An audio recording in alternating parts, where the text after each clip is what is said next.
जितेंद्र बहादुर भी अब हमारे साथ फोन लाइन पर हैं। जितेंद्र, और जानकारी दीजिए, किस तरह से इस शख्स को अरेस्ट किया गया था? तरफ से जो जानकारी मिली है उसकी तरफ से ये साफ किया गया है कि कार में व्हीकल बॉर्न आईईडी का इस्तेमाल किया गया था, यानी कि वीवीआईडी का इस्तेमाल किया गया था, जो एक पैटर्न है जैश ए मोहम्मद जो आतंकी संगठन है उसका। उसी तरीके का इस्तेमाल जो है इस जगह जो लाल किले के पास ब्लास्ट हुआ उसमें भी उमर उन नबी के द्वारा किया गया। तो एनआईए ने ये साफ कर दिया, और इसमें जो बड़ी गिरफ्तारी हुई है, ये पहली गिरफ्तारी एनआईए के द्वारा किया गया है आमिर राशिद अली की, जिसने जो है कार मुहैया कराया, और इसके साथ साथ उसको रेडिकलाइज भी उमर उन नबी को किया। इस तरीके की जानकारी सूत्रों के हवाले से मिल रही है। सबसे बड़ी बात यह है कि एनआईए ने इन तमाम चीजों को लेकर के 73 जो गवाह हैं उनकी पूरी लिस्ट तैयार की, और उनसे पूछताछ करने के बाद इस तरीके की बड़ी कार्रवाई एनआईए के द्वारा किया गया है। तो इस तरीके का कदम अब एनआईए ने बढ़ा दिया है।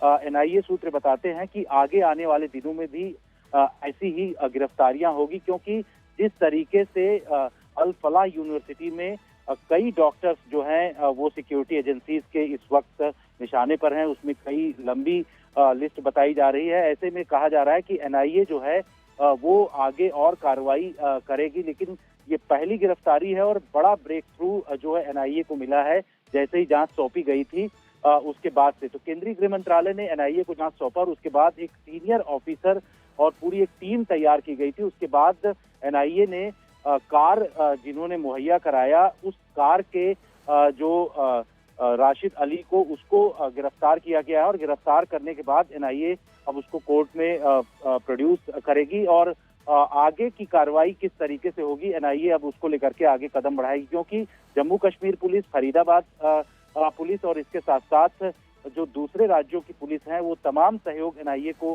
कर रही है, और एनआईए इसी को लेकर के अब आगे कदम बढ़ा रही है। जितेंद्र, क्या और अरेस्ट एक्सपेक्टेड है आने वाले दिनों में? अब बिल्कुल इस पूरे मामले में एनआईए ने जब से जांच अपने हाथों में लिया है, ये कह सकते हैं कि और अरेस्ट होगा, क्योंकि एक ये बड़ा ब्रेक थ्रू एनआईए को मिला है। इससे पूछताछ एनआईए की टीम के द्वारा किया जाएगा, और उसके बाद जो अन्य डॉक्टर्स हैं जिनसे पूछताछ अलग अलग राज्यों की पुलिस कर चुकी है, एनआईए भी उनको अपनी कस्टडी में लेकर के पूछताछ करेगी, और आगे किन किन लोगों का इन्वॉल्वमेंट है, क्योंकि जिस तरीके से पता चल रहा है कि एक टेलीग्राम ग्रुप इनके द्वारा बनाया गया था, और उस ग्रुप के जरिए इनको इंस्ट्रक्शंस देश के बाहर से मिल रहे थे। तो किस तरीके से और किसके द्वारा इंस्ट्रक्शंस दिए जा रहे थे, क्या जब ब्लास्ट साइट पर उमर उन नबी पहुंचा था तो उस दौरान भी उसको कहीं से डायरेक्शन मिल रहा था? इन तमाम चीजों को लेकर के एनआईए की आगे तफ्तीश होगी, और इसी को लेकर के एनआईए आगे बढ़ेगी। जिस तरीके से पूरा ग्रुप इन्वॉल्व है इस पूरे मामले में, उसको लेकर के लगातार एनआईए की टीमें अलग अलग जगहों पर दबिश दे रही हैं, कहां से इनको विस्फोटक मिला है, और इसके साथ ही इन लोगों के साथ किससे इनके संबंध रहे हैं, इन तमाम चीजों को लेकर के एनआईए कदम बढ़ा रही है। आने वाले दिनों में और गिरफ्तारियां हो सकती हैं, ऐसा सूत्र बताते हैं, क्योंकि बहुत सारे लोगों का इसमें इन्वॉल्वमेंट है। इसको डायरेक्शन कौन दे रहा था, और सबसे बड़ी बात यह है कि लोकल जो यहाँ पर जहां जहां ये गया है, चाहे मेवात की बात करें या फिर दिल्ली के अलग अलग इलाकों में ये घूमता रहा, लोकल संरक्षण इसको किससे मिला है, इसको लेकर के भी एनआईए की टीम के द्वारा तफ्तीश किया जाएगा, और उसमें भी गिरफ्तारियां आने वाले दिनों में हो सकती। क्या आमिर अली का टर्की के साथ भी लिंक था? देखिए, जिस तरीके से एक जो टेलीग्राम ग्रुप मिला है उसमें एक उकासा नाम का जो व्यक्ति है, जिसके बारे में एनआईए सूत्रों ने जानकारी दी है कि इसका संबंध जो है वो जैश ए मोहम्मद के कमांडर के रूप में देखा जा रहा है।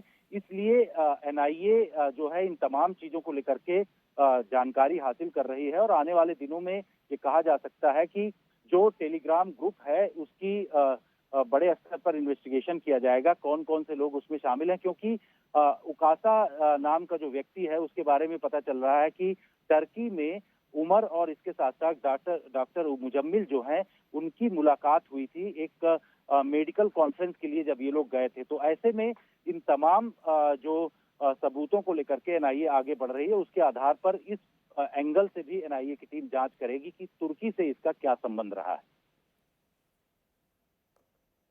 और क्या आप कंफर्म कर सकते हैं कि आमिर अली ने उस दिन, ब्लास्ट वाले दिन, बात की, कितनी बार बात की, इन एप्स के जरिए बात की और किस तरह से इनको ट्रेस किया गया?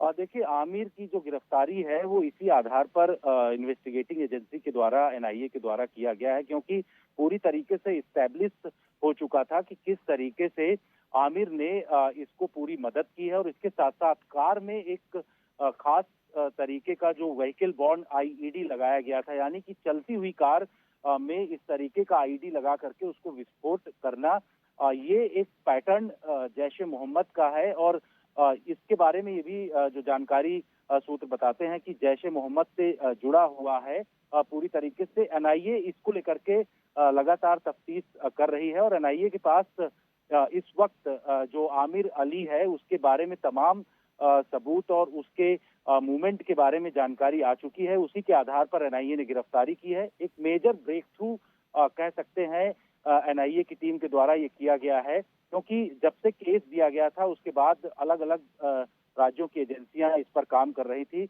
अब एनआईए ने जो मेन इसमें आमिर को या उमर को जिसने वो किया है, ट्रेंड किया है, उसके बारे में जानकारी लगी है। उसके बाद एनआईए ने ये बड़ी गिरफ्तारी की है। और आमिर का प्रोफेशन क्या था? जो 7 डॉक्टर्स अभी तक रेडार में आए हैं, क्या वो उन सभी के साथ टच में थे? देखिए, इसको इस्टेब्लिश लगातार जांच एजेंसियों के द्वारा किया जा रहा है। जो आमिर है वो उसको उमर से किस तरीके के संबंध थे, क्या था, इन तमाम चीजों को लेकर के एजेंसियों के पास पूरी जानकारी इस वक्त मौजूद है। सबसे बड़ी बात यह है कि इसमें इसकी गिरफ्तारी ये बताती है कि किस तरीके से आमिर जो है इस पूरे मामले में उसका इन्वॉल्वमेंट रहा है। शुरू से ही जम्मू कश्मीर पुलिस जब इस पूरे मामले में रेड करने के लिए फरीदाबाद पहुंची थी तो उस दौरान आमिर का नाम उस समय आया था, लेकिन अब एनआईए जो कि इस पूरे मामले की जांच कर रही है उसने ये इस्टेब्लिश किया है कि किस तरीके से उमर को पूरी तरीके से इसने ट्रेन किया और उसमें व्हीकल बॉर्न आईईडी का इस्तेमाल उमर ने लाल किले के सामने किया। जब गाड़ी मूवमेंट कर रही थी तो वीवीआईडी का इस्तेमाल करते हुए उस गाड़ी को ब्लास्ट किया। और ये दर्शाता है कि किस तरीके से ये लोग हाईली रेडिकलाइज्ड थे और किस तरीके से इनको इंस्ट्रक्शंस मिल रहे थे। इन तमाम चीजों को एनआईए के द्वारा लगातार इस्टेब्लिश किया जा रहा है। सूत्र बताते हैं कि इनका जो संबंध विदेशों से या किसी जो कमांडर हैं जैश ए मोहम्मद के, उनसे डायरेक्ट संबंध है, तो उसको लेकर के भी लगातार छानबीन एनआईए की टीम के द्वारा किया जा रहा है। एक जो जानकारी सूत्रों ने बताया है कि टेलीग्राम ग्रुप जिसको कि उकासा के द्वारा चलाया जा रहा था, उसमें कई लोगों के जुड़े होने की जानकारी है। उसको तफ्तीश बड़े स्तर पर एनआईए की टीम इस वक्त कर रही है।